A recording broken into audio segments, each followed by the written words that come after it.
again, everyone. Welcome to this episode of Cotton Grower Magazine's Cotton Companion Podcast. I'm Jim Stedman, editor of Cotton Grower, along with my good friend and associate Beck Barnes. And since our last visit, I believe most of the Cotton Belt states welcomed winter back in a big way with a few days of rain, snow, and ice, I guess all depending on where you are. It might be good for soil moisture, but it's not so much fun when you're sliding around everywhere, right, Beck? You're right about that, sir. Yeah, Memphis, boy, we get natural calamities all the time. But we had sure thing ice storm here midweek last week, and it was the end of deer season. I'd gone down home to the farm to hunt in Mississippi.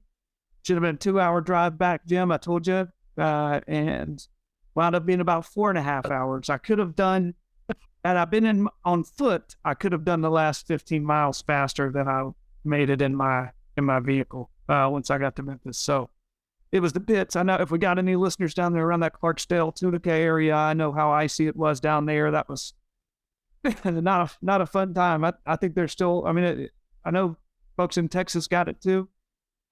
Still probably some folks without power, according to my social media. But also on the flip side, it's not fun to be without power, but I talked to a buddy on the Rolling Plains at the end of last week, and man, they were happy to get the little bit of snowfall and kind of wintry mixed stuff that they got. It's for a state that was as ravaged with drought last year, they'll take what they can get, I believe, is the message I was getting. Yeah, definitely. But, well, despite the weather, the other thing the cotton industry can always count on for all of these national, state, regional, and local meetings that are going on right now to conduct official business and help folks get ready for the upcoming season. In case in point, National Cotton Council's annual meeting is coming up here in a few days. It's always a great opportunity to watch that organization in action and get the latest political and economic updates and catch up with friends we have throughout the industry. I'll be covering those proceedings in Dallas, and we'll give you the full story in our next Cotton Companion episode. Today, we're going to shift our focus to the market side of the industry, the discussion with our friend Bob Antoshak, who's a partner with the Textile organization, and is a widely published and recognized industry marketing expert and visionary. He's been part of the cotton textile industry for many years. He's a frequent contributor to numerous global cotton, textile, and apparel publications. And I got in touch with Bob because he recently published an article in Sourcing Journal titled, "Let's Put an End to Cotton's Scapegoat Status." So we're going to discuss his reasoning about that here in just a couple minutes. But first, just a couple of quick items we want to cover for the U.S. Cotton Trust Protocol. On January 26th, it's announced that leading global specialty retailer American Eagle Outfitters became the newest member of the Trust Protocol. American Eagle and its brands, American Eagle, Aerie, Todd Snyder, and Unsubscribed, are joining more than 1,100 supply chain members in supporting the protocol's programs. So congratulations to the protocol and to American Eagle for that. And just a quick reminder that March 31st is a deadline for U.S. cotton producers to enroll in the protocol and complete their data entry for the 2022 crop year. That can be done online at trustuscotton.org, and any additional assistance can be provided by Tillman White, who's the Trust Protocol Program Operations Manager. You can contact Tillman via email at twhite@cotton.org. Well, now let's open the virtual studio to welcome Bob Antoshak. He's a partner with Textile organization and a widely recognized industry marketing expert, especially when it comes to the cotton textile industry. Bob, welcome back to the Cotton Companion. It's been a while since we've had a chance to visit. Jim, thanks so much. It's really great of you and Beck to extend an invitation to join you. It has been a while, and I look forward to catching up with you now. Okay, great. Well, let's go ahead and jump into it. Obviously, I saw your article last week about why is cotton being considered a scapegoat? And you wrote that cotton's kind of being set up that way by the textile industry for any number of valid and invalid reasons. Why is that? Well, for me, I look at in particularly the global industry. It's so globalized, right? And it is textiles, but it's also brands and retailers. They're under considerable pressure, both from within the supply chain to be sustainable, right? And to have a positive environmental footprint.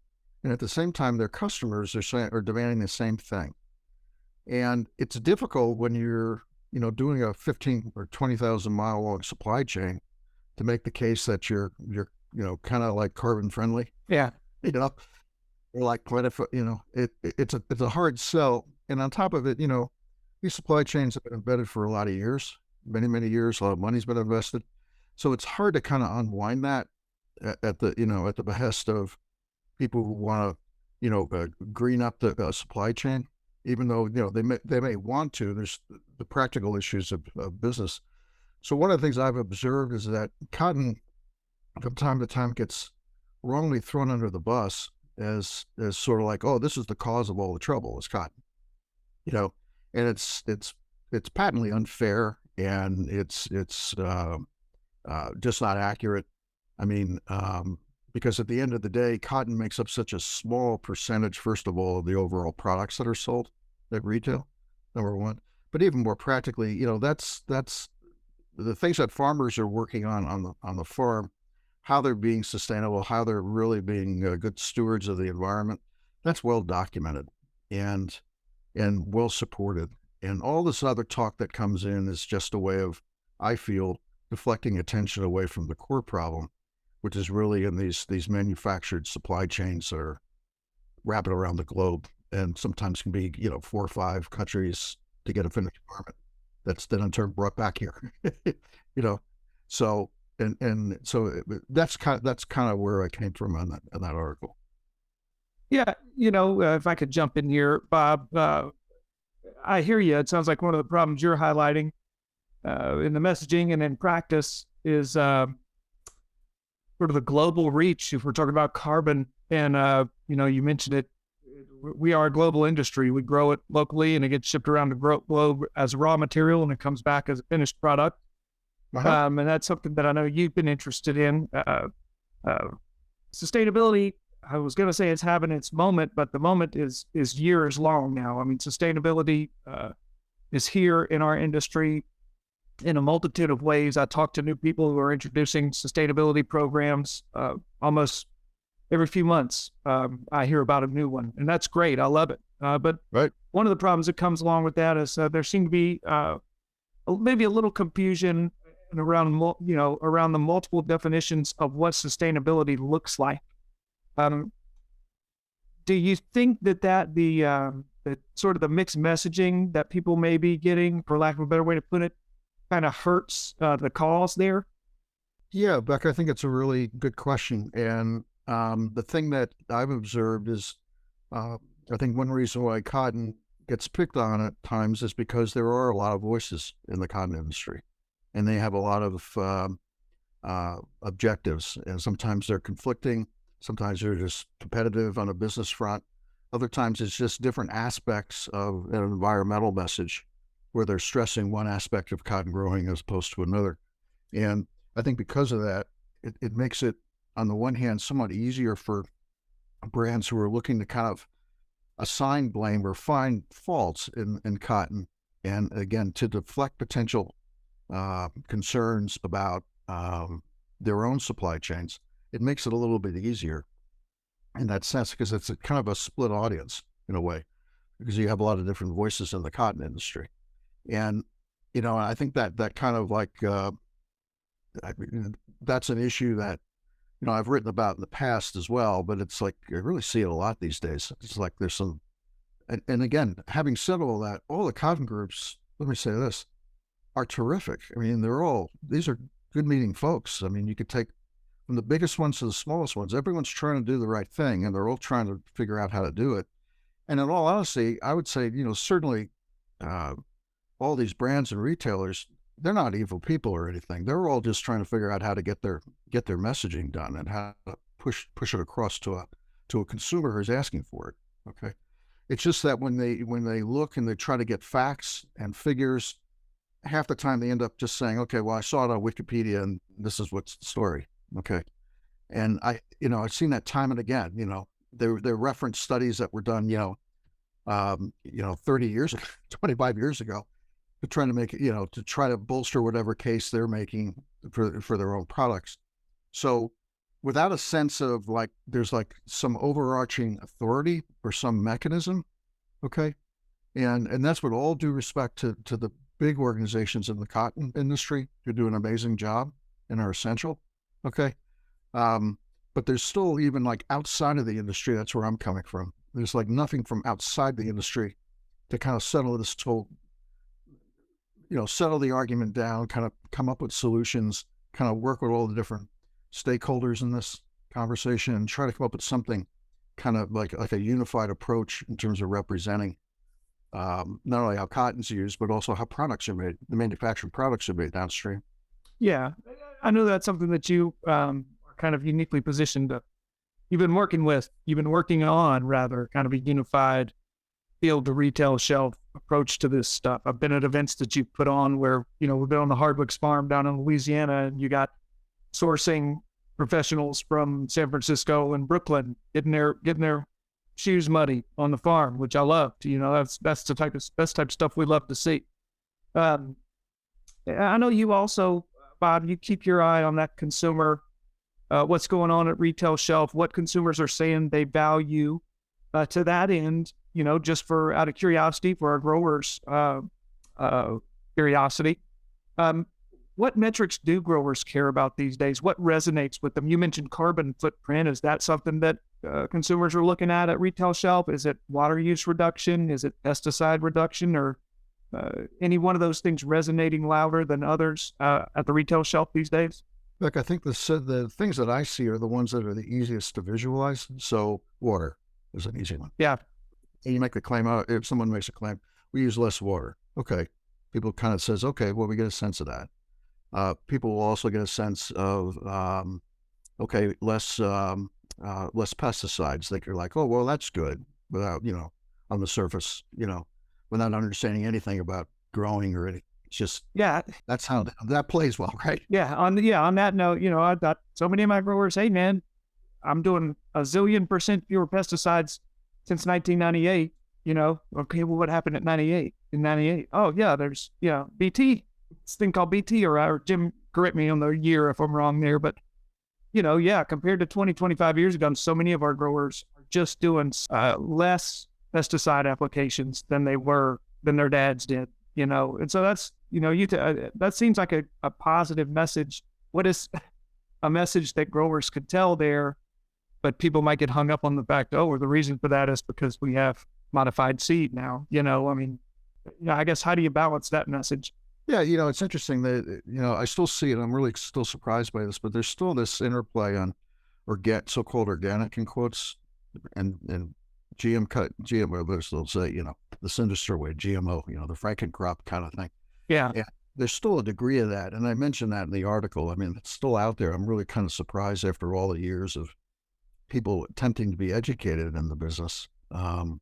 It's still there. They're still very passionate advocates who are out there still beating the drum about, growing techniques. And now there's like new labels that have suddenly appeared downstream that are very old labels, like regenerative, which is which is sort of like, well, that's great. We all understand that, but they make it sound like it's something brand new, and in reality, it's like been around a long time. So, it's a style of growing. There's an approach to growing. It's great stuff, but it's also a way to distinguish one's sustainability message as opposed to somebody else's, which is one reason why I think organic still continues to hold on, is that people still have, the consumer still has in their mind, this perception, it's either organic milk or it's something that's pure or untouched by, human hands, or what they're, whatever the perception is. But but again, for the retailer, it's tough because they have to respond to that. And for a lot of the value-added brands in particular, this is like a real issue, because so much of their messaging is built around being able to show a transparent supply chain, cotton being grown properly according to certain things, their labor standards being such. There's a lot of factors that go into the final product, and they have to be able to document it for a knowledgeable consumer, who, granted, may be a more affluent consumer in many cases, but sometimes it just can be average Joe on the street. Just depends, you know. So I think I don't want to make the point that it's the wealthy consumers as opposed to everybody else. It's not. It's more mixed than that. But again, I think for a lot of the brands who are trying to be unique in the marketplace and really try to, set themselves apart from would-be competitors, yeah, it's a compelling story. I want to circle back around just for a moment on, we talked about the global supply chains and the issues associated with it. Is that something that can be fixed easily? Well, I've been working with a lot of different people trying to figure that out, and it's interesting. I was intrigued yesterday. There was an announcement made by the White House, and I think the vice president was touting that there's been all this new investment coming into the Caribbean in textiles and apparel. And my firm has seen that too. I mean, it's really we're talking like, billions coming in there that are being put in. Whereas for many years, it had all just kind of, moved out of this hemisphere. I mean, it was elsewhere. Now, all of a sudden, it's coming back because I think there's a tendency on the part of a lot of sourcing companies, and again, I'm talking big brands, retailers, to find a closer source of supply to the consuming market. And that's a way of unwinding a bit of this excessive over-reliance on complicated supply chains, and which can be very difficult to manage. And as we saw during the pandemic, they proved to be, when stress tests, they all collapsed. They were brittle. And again, I think it was sort of like everyone thought it worked great. Just in time was marvelous, and we had these great suppliers, and that's terrific until the whole thing fell apart, and then these contracts are being cut up, and people aren't getting paid. You got a lot of people offshore, frankly, who really got hurt through all of that, which is something, of course, none of the brands wanted or intended to do, but it was the reality of what they were faced with, right? So, but it also showed that in the long run, just putting everything in on that model was just not handling risk management well. And I think farmers can relate to that. You hedge your risk, right? Yeah. And I think that was a lesson, I think, for a lot of companies, was that you better, hedge your bets, which means come closer to home, or actually produce in the U.S. or produce regionally or in the hemisphere, as opposed to just throwing everything offshore, in Asia and Right. elsewhere. Well, since we're being basically positioned as a scapegoat in all this, what can cotton do to defend itself through all these discussions? Well, again, I it's funny. I get a little, I've given that some thought, because people ask me that, and I'm like, okay, so you're paying me to be a consultant with an answer like that.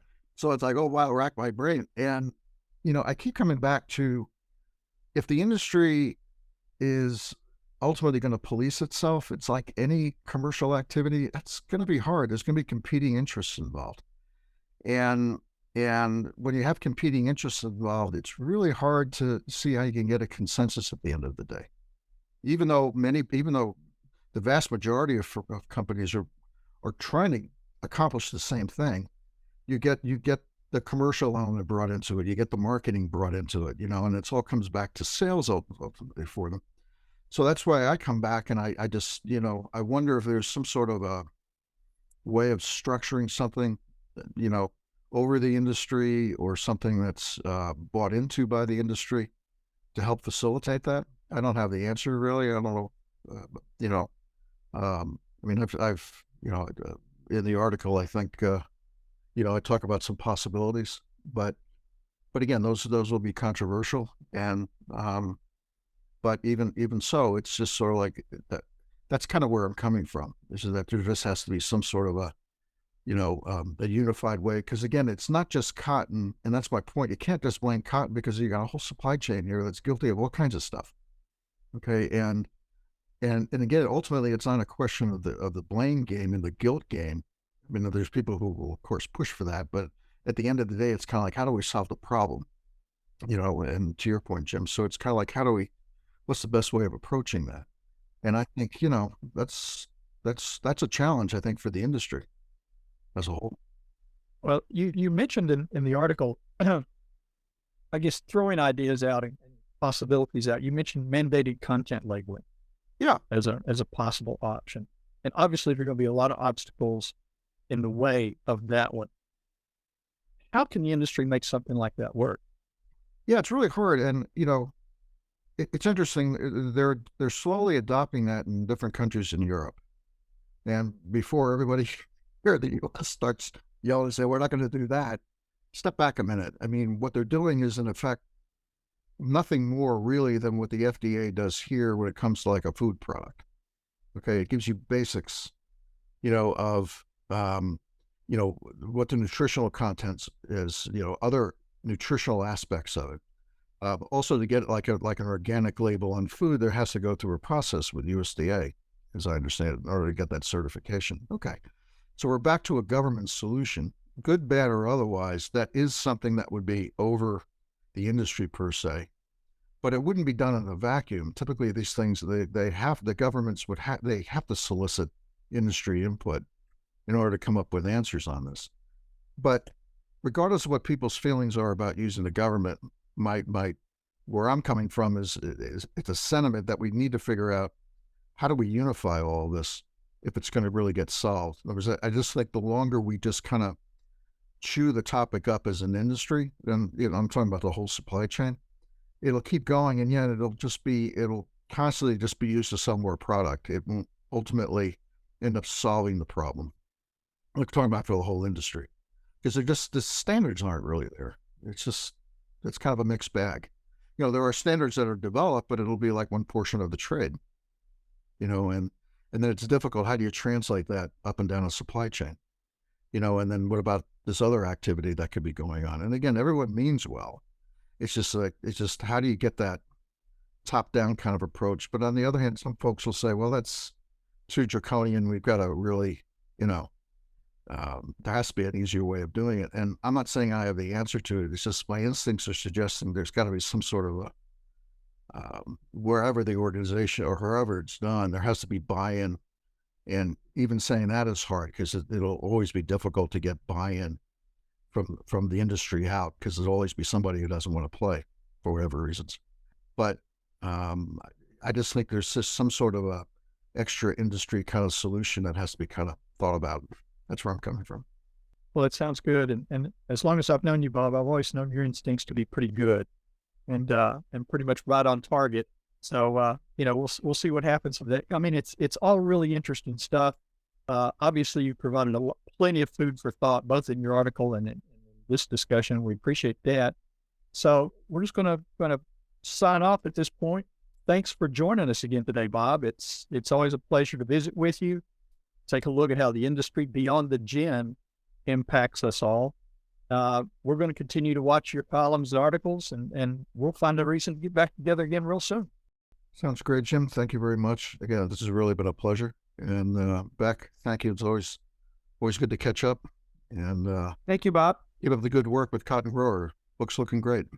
Thanks so much. Appreciate that. So, okay, well, that's going to do it for this episode of the Cotton Companion podcast.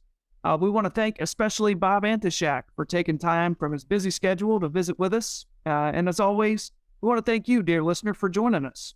We hope you've enjoyed this episode. And if you do like what you heard, please be sure to spread the word and tell your farming friends about the Cotton Companion podcast. Here's where and how they can find us. You can find the Cotton Companion in 3 easy ways. First, go to cottongrower.com/companion, or simply click the podcast tab at the top of the homepage. Second, subscribe to our channel on iTunes or wherever you find your podcasts these days. And 3, sign up for our weekly e-newsletter, the Cotton Grower e-News, that's delivered to your email inbox every Tuesday morning. You can do that by going to cottongrower.com/subscribe. Also, be sure to follow Cotton Grower on social media. We are at Cotton Grower Mag on Twitter. And on Facebook, you'll find us by searching for Cotton Grower Magazine. Cotton Companion Podcast is produced twice monthly by Tyler Hatch and Kim Henderson. our talented colleagues, the world headquarters for Meister Media Worldwide in lovely Willoughby, Ohio. I'm Jim Stedman, he's Back Barnes, and we'll be back with you in 2 weeks with news from the NCC annual meeting, the next episode of the Cotton Companion. Until then, stay safe. Yeah, he works and he works and he works and he works all